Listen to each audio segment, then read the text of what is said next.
নমস্কার, দেখছেন ত্রিপুরার খাস খবর। রাজ্যে ত্রিস্তরীয় পঞ্চায়েত নির্বাচনের ভোট গণনায় বিক্ষিপ্ত অশান্তি। প্রত্যাশা মতো পশ্চিম জেলা পরিষদ বিজেপির দখলে। সোমবার গভীর রাত পর্যন্ত ভোট গণনা হয়েছে।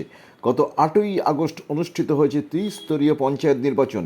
এমনিতেই পঞ্চায়েতে 6,370 আসনের মধ্যে বিনা প্রতিদ্বন্দ্বিতায় 4,550 আসনে জয়লাভ করেছিল আগেই বিজেপি।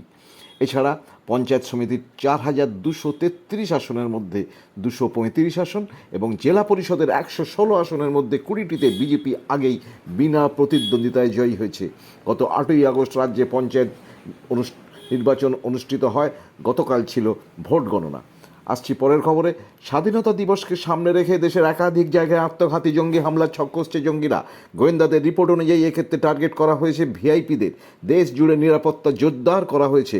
রিপোর্ট বলছে হামলার জন্য বিপুল আর্থিক সাহায্য করা হচ্ছে সশস্ত্র জঙ্গিদের।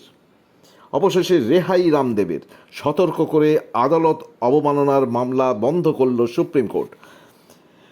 ফের প্যারোলে মুক্তি। বন্দিদশা এড়িয়ে 21 দিনের জন্য ছুটিতে ধর্ষক রাম রহিম। এই 4 বছরে 10 বার প্যারোলে মুক্তি। 20 বছরের সাজাপ্রাপ্ত স্বঘোষিত ধর্মগুরু।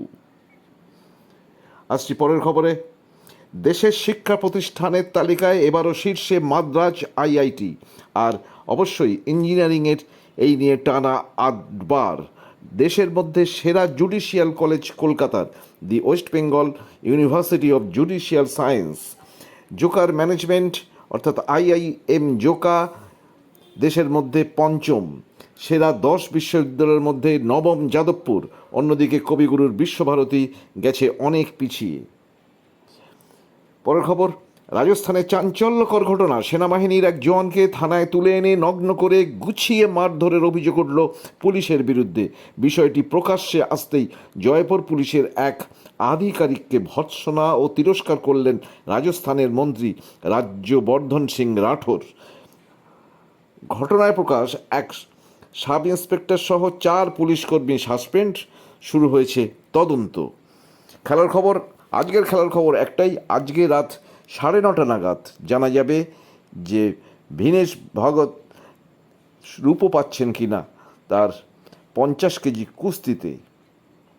এর আগেই 100 গ্রাম বেশি ওজনের জন্য ফাইনালে উঠেও তিনি বাতিল হয়ে যান, তাকে সাসপেন্ড করা হয়।